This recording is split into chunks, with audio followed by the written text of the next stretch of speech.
यहाँ वर्णन करते हैं कि कई प्रकार के साधक होते हैं जिनको बहुत समय लगता है भगवत प्राप्ति में, कई जन्म लग सकते हैं। कुछ साधक होते हैं जिनको इसी जन्म में प्राप्त हो जाते हैं। तो उन साधकों का वर्णन करते हैं कि जो भगवान की प्राप्ति तो चाहता है परंतु विषय भोगों में आसक्त बहुत ज्यादा है। अंदर एक चाह भी है कि भगवान मिल जाए तो ठीक है, लेकिन विषय भोगों की आसक्ति बहुत ज्यादा है। विषय भोगों की प्राप्ति में बाधा हो तो भगवान की चाह भी छोड़ देगा। कभी वो भगवान का भजन करता है तो कभी विषय भोगों को भोगता है। ऐसे साधक के लिए अनेक जन्म संसिद्ध, अनेक जन्म लगेंगे। अपने अपने हृदय को जांचना चाहिए कि हम किस कोटि के साधक हैं। दूसरा साधक वो है जो विषय भोगों की प्राप्ति भी चाहता है और भगवान को भी चाहता है और बराबर साधन करता है। ये उससे श्रेष्ठ है। जो पहला वर्णन किया गया उससे श्रेष्ठ है। वो तो छोड़ भी देता है, ये छोड़ता नहीं, न भगवान को छोड़ता न विषय भोग को छोड़ता है। ये उससे श्रेष्ठ है, पर इसको भी कई जन्म लगेंगे। भगवान का भी भजन छोड़ेगा नहीं, तो विषय संयोग मिलेगा तो छोड़ेगा नहीं। शायद है कि इसी कोटि में बहुत से आ जाएंगे। तीसरा है जो भगवान की प्राप्ति चाहता है पर साधन में तत्परता नहीं है, भोगों में उतनी खास प्रियता नहीं है जैसे ऊपर वर्णन किए गए साधक में। इसमें तीसरे में भोगों की खास प्रियता नहीं है। मिल गया तो ऐसा नहीं कि भोगों का वो त्यागी है, तो खास प्रियता नहीं है, पर भजन में तत्परता नहीं है। तो कृपा हो जाएगी तो हो जाएगा, लिखा इसमें कृपा हो जाएगी तो हो जाएगा, बिना भजन किए कृपा हो। ये भी उसी लाइन में है। चौथा, भगवान के लिए प्रयत्न तो करता है, भोगों में प्रीता भी खास नहीं है, और बहुत जल्दी ऊब जाता है और छोड़ देता है। फिर पकड़ता है दूसरा साधन, फिर छोड़ देता है, फिर पकड़ता है। ये भी उसी कोटि में है। अब इनकी कोटि साधनात्मक साधकों की नहीं है।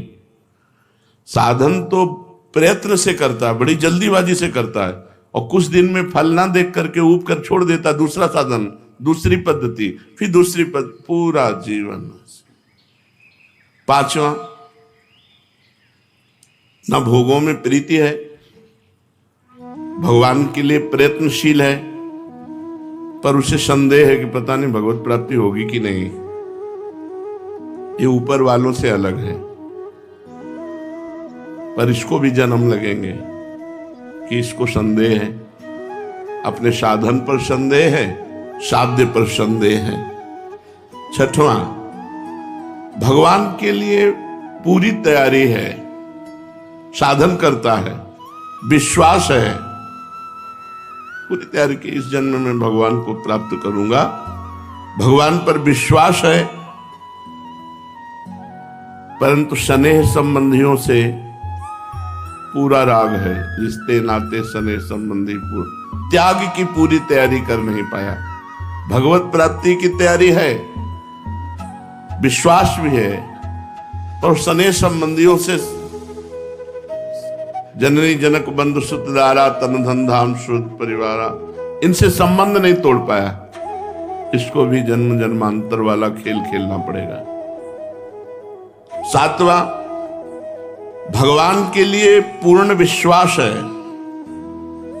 सब कुछ त्याग करने की तैयारी भी है। मनमान बड़ाई, अपने पुजवाने का नाम, अपना यश, अपना नाम हो जाए, ये भी जन्म जन्मांतरों वाले पक्ष में पहुंच गया। बहुत समझना है भगवत प्राप्ति को। भगवान के लिए विश्वास है, पूर्ण साधन में तत्परता है, लेकिन मान बढ़ाई की इच्छा है। वो मान बढ़ाई मिलने पर उसे स्वीकार करता है। इस जन्म में पूरा काम हो जाना मुश्किल हो गया, क्योंकि फंस गया कीर्ति में। जो लोकैषणा है इसमें फंस गया। 8वां, भगवान के लिए पूर्ण विश्वास है, सब त्याग साधना भी है, पर मनमानी करता है, गुरु की आज्ञा में नहीं रहता। त्यागी भी है, भजन भी करता है, पर मनमानी, गुरु की आज्ञा में नहीं। जब मन आया, जैसा मन आया, जो साधन मन आया वैसा करना, ये भी सफल साधक नहीं हुआ। 9वां, भगवान के लिए विश्वास है, सब कुछ त्याग है और एक लक्ष्य साधना में संलग्न है। अब आ गया 9वें नंबर पे, ये साधक है इसी जन्म में भगवत प्राप्ति।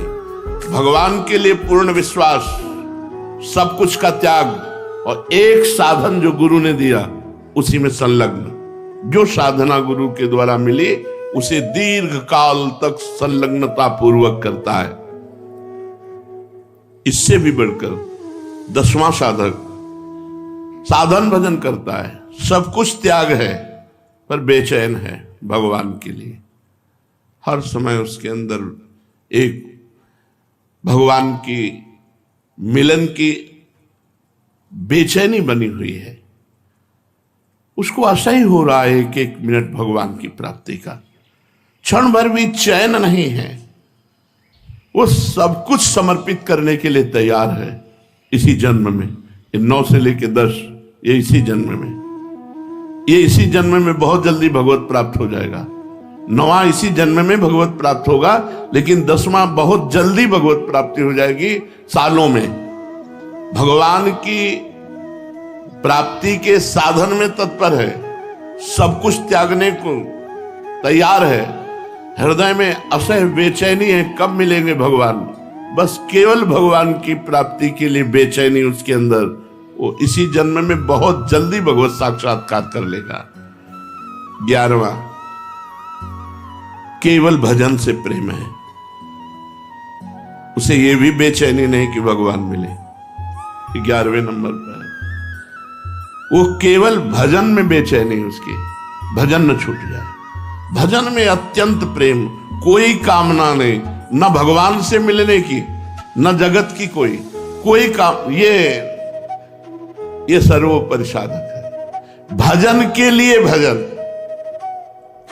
भजन के लिए भजन, और जो भगवान करें, जब चाहे जैसा करें, उनकी मौज, और हर समय महाआनंद में डूबा हुआ भजन में, सिर्फ इसको भजन से मतलब, ये सर्वोपरि बात है। ये अपने को जमी। कई बार 2-3 बार तो उदाहरण दे चुके 2-4 दिन में। गोस्वामी जी कहते हैं, जब तक नियम व्रत संयम सबको रघुनाथ जी आप तौलो पढ़ लेंगे, लेकिन भूत भविष्य वर्तमान तीनों काल का मैं नीच हूं, पलड़ा मेरा भारी होगा, क्योंकि मेरे पास नाम है भजन। ये जो 11वां लक्षण का साधक है, भगवान के भजन में अत्यंत प्रेम, संसार से निष्काम, और भगवत दर्शन की भी चाह की व्याकुलता नहीं, भजन की व्याकुलता। रात दिन भजन, भजन का फल भजन। भगवान की मौज हो तो मिल जाए, कि ना मौज हो तो ना मिले। कई बार ये सत्संग में कहा, अपने को केवल भजन से मतलब, भोग आदि की तो बात बहुत दूर रही। वो भगवान की भी प्राप्ति की चाह नहीं करता, वो केवल भजन के लिए ही भजन, हर समय भजन परायण।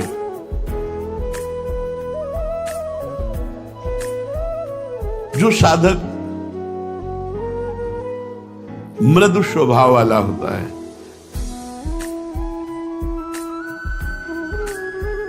मृदु, मध्य, अधिमात्र, अधिमात्रतम साधकों के 4 भेद किए गए। इसमें कोई उत्साह नहीं रहता।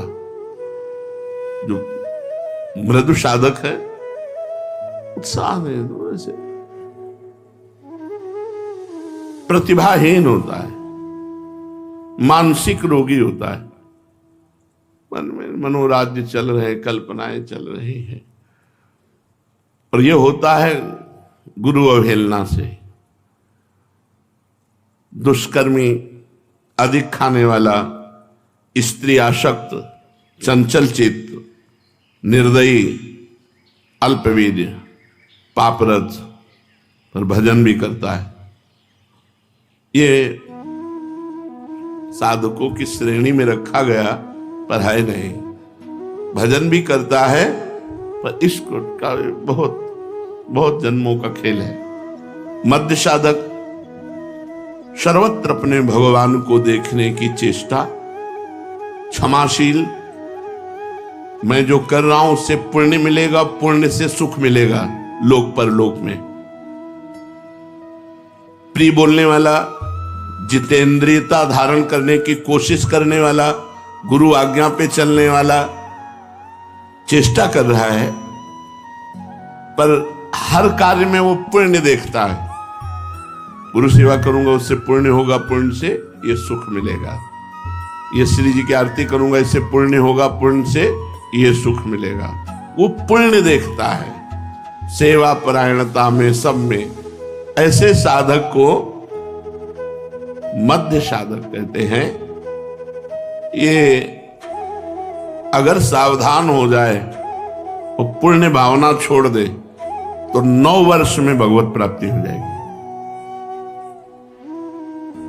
इसके लिए तो जन्म जन्म कहा गया, जो पहला मृदु साधक, इसके लिए कहा गया केवल एक बात छोड़ दे, पुण्य लाभ।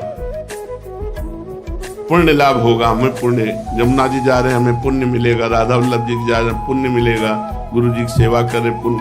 ये पुण्य लाभ छोड़ करके साधना में लिप्त हो जाए, आसक्त हो जाए, तो 9 वर्ष में भगवत प्राप्ति हो जाएगी इसको।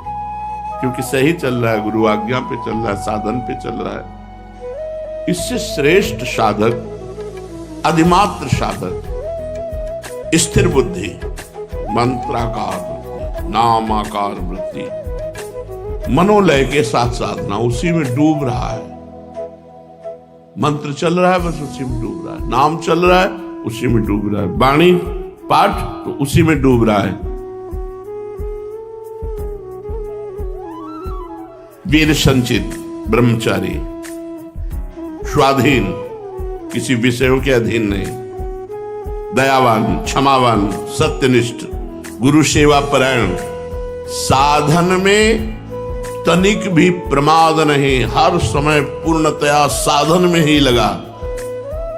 ऐसा महाबुद्धिमान साधक 6 वर्ष में भगवत साक्षात्कार कर लेगा। 6 वर्ष में भगवत साक्षात्कार कर लेगा। जो अधिमात्र साधक है 6 वर्ष में भगवत प्राप्ति हो जाएगी। रात दिन मंत्राकार वृत्ति, ब्रह्मचर्य परायण, यार 6 वर्ष की तो बात है, जाने कितने करोड़ जन्म बर्बाद कर दिए। स्थिर बुद्धि, मंत्र में, नाम में, तदाकार वृत्ति, मनोलय के साथ जब मन डूब रहा है उसी में, राधा राधा राधा राधा। ब्रह्मचर्य परायण, स्वाधीन, किसी विषय के अधीन नहीं, दयावान, क्षमावान, सत्यनिष्ठ, गुरु सेवा परायण, और साधन में पूर्ण समर्पित चित्त। महान बुद्धिमान साधक अधिमात्र साधक कहते हैं कि प्रक्रिया है।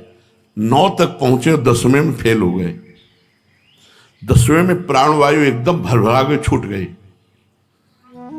फिर गुस्सा लगा, फिर शुरू किया 1 से, और 10 पार करने के बाद ही, ये नहीं कि हम 9 तो हो ही गए हैं, 1 और कर लेते हैं, नहीं, क्रम क्यों टूटा। 1 से फिर शुरू किया और 10 तक पहुंचे। जब 10वां पूरा ठीक हो गया तब छोड़ा। अगर फिर गड़बड़ तो फिर जिद्दी स्वभाव, उत्साही, बलवान। बलवान को मतलब पहलवान से नहीं है, इंद्रिय बलवान, मनोबलवान, इंद्रिय और मन को जो अपने अधीन कर लिए हैं, ये सबसे श्रेष्ठ साधक की बात हो रही। महान शौर्यशाली, शास्त्रों का ज्ञाता, अभ्यास परायण, किसी से मोह नहीं, किसी भी विषय से व्याकुलता नहीं, मिताहारी, थोड़ा पाने वाला, विशुद्ध आचरण, सबके प्रति अनुकूल व्यवहार, भगवान का नित्य शरणागत, गुप्त रूप से निरंतर भजन में लगा हुआ साधक 3 वर्ष में भगवत प्राप्ति कर सकता है। 3 वर्ष में भगवत प्राप्ति, और ध्रुव जी ने तो 6 महीने में भगवत प्राप्ति की। तो आप प्रयत्नशील रहें, ऐसा नहीं कि जन्म जन्मांतरों वाले साधन में चले। पीछे जो वर्णन हुआ वो जन्म जन्मांतर, 9 से 11 तक 3 साधक, 9 से 11 तक तो 9वां तो इसी जन्म में होगा, 10वां बहुत जल्दी होगा, और 11वां तो तुरंत है ही। वो तो वर्तमान स्थिति में है, क्योंकि उसको भजन के सिवा और कुछ चाहिए ही नहीं। तो इसमें पहला मृदु साधक, जिसको जन्म जन्मांतर लगेंगे, मध्य साधक 9 वर्ष में भगवत प्राप्ति, अधिमात्र साधक 6 वर्ष में भगवत प्राप्ति, और अधिमात्रतम साधक 3 वर्ष में भगवत प्राप्ति। जैसे अपने लोगों के गंगा किनारे का जो समय कटा 20 वर्ष, वो इसी में कटा। न खान पान, न मित्रता, न रिश्ते, न नाते, न कोई, न कुछ नहीं, केवल भगवान। शिव शिव शिव शिव शिव, शाम सदा हर पवित्र है तो मंत्राकार वृत्ति, अपवित्र है तो बस हर समय वायु स्पर्श करती तो ऐसे करते गंगा, हमारे भगवान शिव आलिंगन कर रहे वायु रूप से।